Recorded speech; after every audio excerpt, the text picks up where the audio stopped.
Check బౌన్సుల మోసగాడు వాకాడ. ఇతగాడి పేరు Vakada Tirumalarao. Real estate broker గా మొదలై చిన్నపాటి కాంట్రాక్టర్ అవతారం ఎత్తి ఆదిత్య కన్స్ట్రక్షన్ కంపెనీ దగ్గర చేరాడు. కానీ అతడి చేతకానితనం బయటపడింది. పెండింగ్ పనులు పూర్తి చేయలేకపోగా చెల్లించాల్సిన డబ్బు కూడా బిల్డర్ కి ఇవ్వలేకపోయాడు. ఫ్లాట్ల కొనుగోలుదారుల్ని కూడా ఇబ్బంది పెడుతూ గొడవకు దిగుతూ ఉండడంతో అనేక కేసులు నమోదవుతూ వచ్చాయి. ఒప్పందం రద్దు చేసుకున్న పత్రాన్ని చూసిన కోర్టు కూడా సంతృప్తి చెంది ఆదిత్య వాదనలో పస ఉందని నిర్ధారించుకుంది. పిటిషనర్ అయిన ఆదిత్య సంస్థ ప్రతిష్టకు భంగం కలిగేలా మీడియాలో ప్రచురించడం గాని ప్రజల్లో సంస్థ గౌరవాన్ని తగ్గించే పని కానీ చేయకూడదని కోర్టు స్పష్టంగా చెప్పింది. ఆగస్టులో కోర్టు ఇచ్చిన ఉత్తర్వును బేఖాతరు చేస్తూ ఏప్రిల్ నాటి ఎఫ్ఐఆర్ ఆధారంగా మీడియాకు ఎక్కి కోర్టు ధిక్కారానికి పాల్పడిన ప్రబుద్ధుడు చెక్కు బౌన్సుల మోసగాడు Vakada Tirumalarao. Aditya construction company India private limited కు మొత్తం 75,16,00,000 రూపాయలకు 3 చెక్కులు ఇచ్చినా అవి బౌన్స్ అయ్యాయి. ఆ విధంగా తన మోసాన్ని మళ్లీ రుజువు చేసుకున్నాడు వాకాడ. 2024 ఫిబ్రవరి 28వ తేదీతో 5,08,00,000కు ఒక చెక్కు, 2024 మార్చి 30వ తేదీతో 5,08,00,000కు మరో చెక్కు, 2024 ఏప్రిల్ 30 తేదీతో 65 కోట్ల రూపాయలకు ఇంకో చెక్కు, ఇలా నెల రోజుల తేడాతో తేదీలు వేసి 3 చెక్కులు ఇచ్చాడు.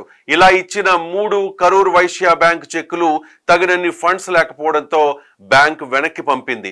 ఖాతాలో డబ్బు లేకపోయినా ఉద్దేశపూర్వకంగానే చెల్లని చెక్కులు ఇచ్చినట్లు స్పష్టంగా కనిపిస్తోంది. 5 కోట్లు కూడా ఖాతాలో లేని వ్యక్తి 75 కోట్లకు చెక్కులు ఇవ్వడంతోనే మోసం బయటపడింది.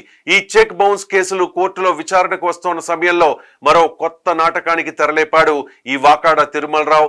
ఆదిత్య సంస్థ మీద బుర్ర జల్లడం ద్వారా తన మోసాలను కప్పిపుచ్చుకునే ప్రయత్నం చేశాడు. ఉన్నట్టుండి ఏప్రిల్లో ఒక తప్పుడు ఫిర్యాదు చేసి దాన్ని తెర మీదకి తీసుకొచ్చాడు. తనకే ఆదిత్య సంస్థ దాదాపు 28 కోట్లు ఇవ్వాలంటూ సిసిఎస్ పోలీస్ స్టేషన్ లో ఫిర్యాదు చేశాడు. నిజంగా ఆదిత్య సంస్థ అతగాడికి బకాయి ఉంటే 75,16,00,000 రూపాయలకు చెక్కులు ఎందుకు ఇచ్చినట్టు? చెక్ బౌన్స్ కేసుల్లో కోర్టుకు ఎందుకు తిరుగుతున్నట్లు? చెక్కులు ఇచ్చిన వాడే ఇప్పుడు తనకే బకాయి అంటూ అడ్డగోలు ఫిర్యాదు చేయడంతోనే అతడి మోసపు బుద్ధి బయటపడుతోంది.